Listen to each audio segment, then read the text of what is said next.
Was Kibet bull really abducted? The hard questions Kenyans are asking.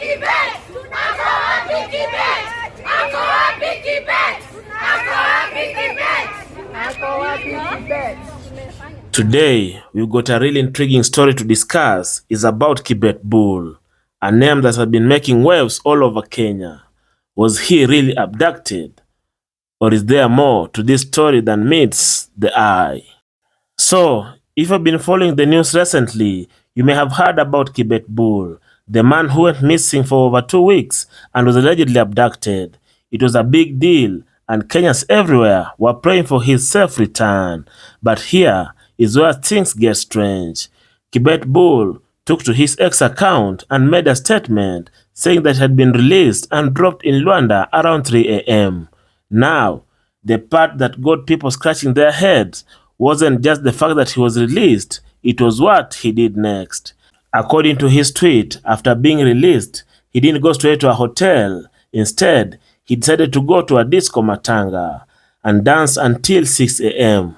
He said he needed to pass time before booking a ticket to Nakuru. Now, this is where the plot thickens. Some people on X started doubting that this was actually Kibet bull. Some claimed it was the DCI tweeting on his behalf. They even suggested that his account might have been hacked. But then, his friend Kafangi made a phone call where Kibet confirmed that yes, he was indeed free and still in control of his X account. It was like a weight off everyone's shoulders. Kibet was alive, he was safe, and he was telling his story in his own words. We mzee, wanasema hizo logins zako. Unajua watu wanasema pale ni kama hujaachiliwa, wanasema ni DCI wako na nini? Wako na unanijua Kafangi. Nakujua. Yangu kila kitu. Naijua. Sasa ni hivyo, ni mimi. Bwana tulikuwa tumeshtuka, but tunashukuru Mungu umerudi man. Na uendelee tu kuinject. But itabidi nicheze save na hizo injection kidogo. Bwana wamekushika. Wewe enda siku moja uone. Hey, welcome back man. Shukran sana. Yoko. Wewe ulijua tuko 2025 kweli? 25 I was away the other day. Sasa ulijua mwaka ikiruka ama umeamka tu kapara tuko 2025? Nilikuwa nikicount kila siku asubuhi nasema leo ni date. Hey, welcome back man. Tulikuwa tumeshtuka man. Poleni but niko sawa sasa. Sawa, welcome. Hebu nisaidie uambie watu tweet sasa. Sawa. This is where the controversy starts. The question that many are now asking is, was Kibet bull really abducted? Think about it. If someone is really abducted for 2 weeks, will not they be exhausted? Will not they be drained? But here's Kibet tweeting that after being freed, he had enough energy to go out and dance all night at a disco matanga. This has raised some serious eyebrows. People are starting to ask, if he was really abducted, how did he have the energy to dance for hours straight? One Facebook user put this way, if Kibet bull was truly abducted, there's no way he would have been up and dancing at 3 a.m. It just doesn't add up. So now, we've got a national debate on our hands. Is Kibet's story as simple as it seems? Or is there more to the picture?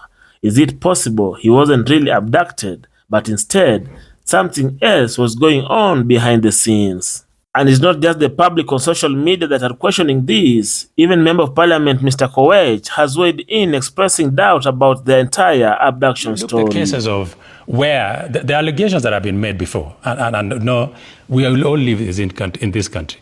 You cannot be abducted and you still are released in the morning and still are able to attend a disco. It is impossible. Then it means, how do you party when you've been as claimed you've been abducted? Where do you get the energy?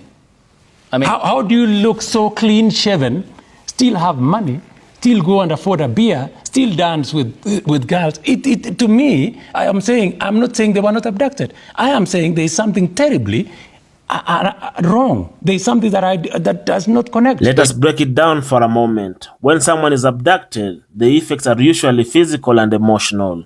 People often come back looking exhausted, scared, and drained, physically and mentally. But Kibet's bull story doesn't seem to match that pattern. Instead, he seems full of energy and even finds time to party.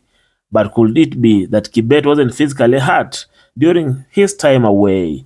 Could there be a different explanation for what happened? Maybe there are other factors we don't know about. Was there pressure to make the abduction story seem more dramatic than it was?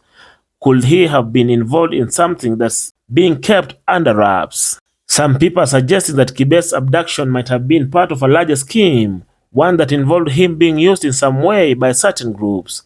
Perhaps he was even made to pretend he had been abducted to cover up something else. Others argue that the whole thing was blown out of proportion, with Kibet maybe getting into a situation that wasn't as serious as it was made out to be. Was it just a misunderstanding, or was there a deeper reason behind the bizarre details of his release and his sudden energy to dance?